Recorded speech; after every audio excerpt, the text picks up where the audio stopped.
This morning I was discussing the joke of death, and the principal point that I was making was that death and life, or that is to say, in other words, the interval and the event, death being the interval between events, between one appearance and another of human beings, in the same way as winter is the interval between the appearance of the leaves in spring and their disappearance in the fall. But there is, you see, the chronic fear that the interval may be all that there is, that the interval may triumph, and there may be no event.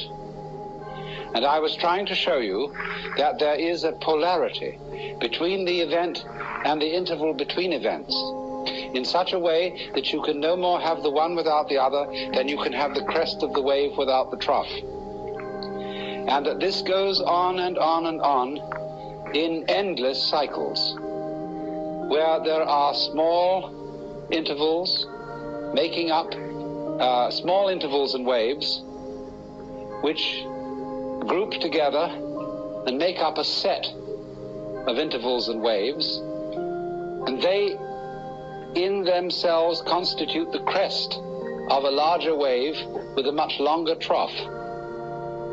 And then again there comes the group of intervals and waves on a short rhythm.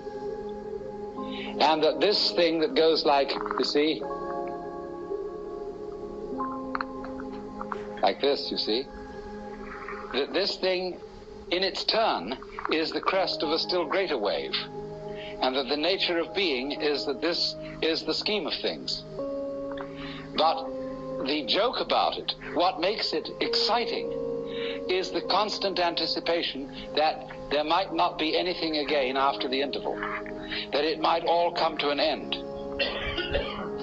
And the real problem, in order to turn death into a joke, that is to say, suddenly to recover from this terrible anxiety that it might be finished, and then transmute the vibration trembling of anxiety into laughter.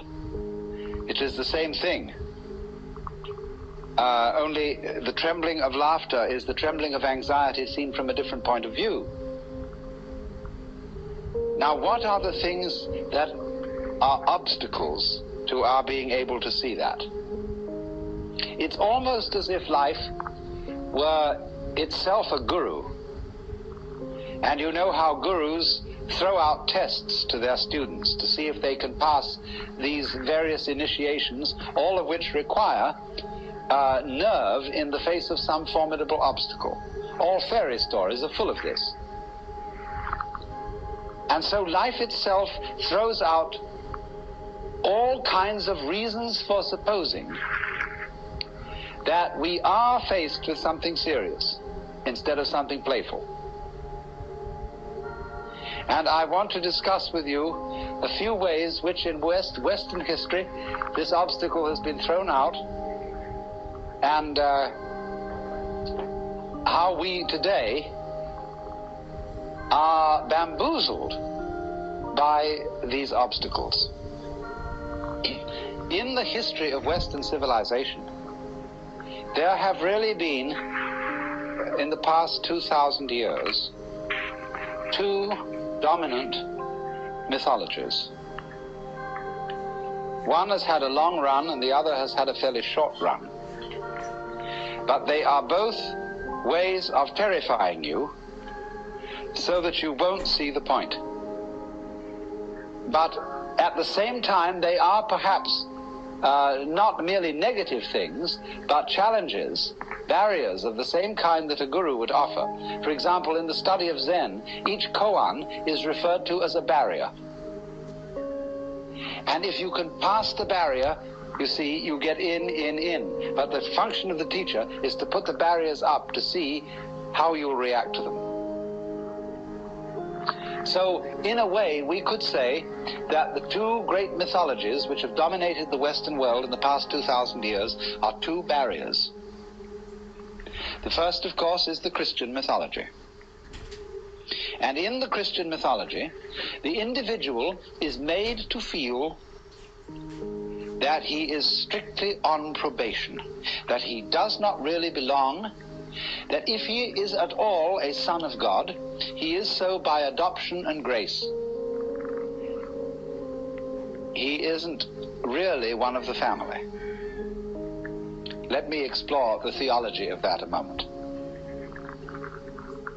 In Christian theology, God has only one son. The monogenes, or the only begotten Son of God, who is the second person of the Trinity, the Logos, the divine idea of itself. The Trinity constitutes a family. And naturally, it's therefore threefold, because for the Greek mind, and it was the Greek mind that molded Christian theology, meaning entirely depends on the structure of the Greek language.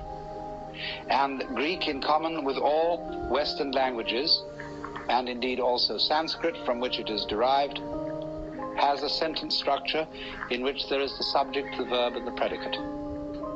And we can't make any sense without those three things. We have to have an I love you or an I know you sentence for there to be any love or for there to be any knowledge. There must be the lover. The lover can't love without having a beloved, and the lover doesn't relate to the beloved without the relationship of love between them. So there you have the subject, the predicate, and the verb. And so naturally, in Greek ideas, the very inner nature of reality of the Godhead itself must be threefold, following the structure of Greek thought and Greek grammar.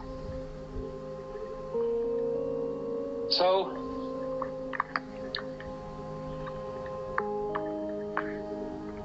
in this way, the inner life of the Godhead is completely self-sufficient. There is the Son, the object of God's love, so that God doesn't need any created world of finite beings as the necessary object of his love, so that he can be love. You see? So then, the created world is something extraneous. It's something that the Lord threw off in a fit of exuberance.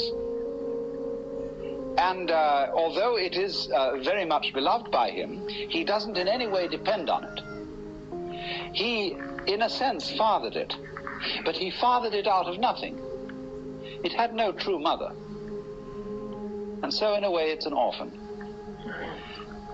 And the relationship between the creator and the creature in popular Christianity has always been the relationship between the king and the subject.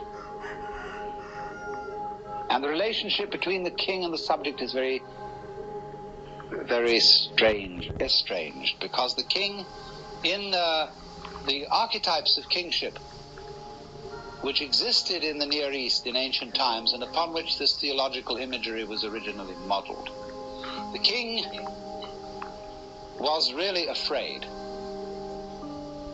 He always appeared in the throne room with his back to the wall. He didn't stand in the middle of his people and say, you know, and look around at everybody like that. He stood with his back to the wall like this. It's funny how all altars, Buddhas and things, have their backs to the wall, because there you can't be stabbed. And you have your guards and your henchmen on either side of you. And all the people prostrate themselves, because that way you can watch them all. They can't see you and you can see them. So you're safe. And that's the imagery, you see, which has given us our Western conception of God. Of the father whose children have become a little bit too much for him. He's had too many. And they have to be kept in their place. And so he's a little bit frightened. And so the rules are set up. You just do so and so and so and so.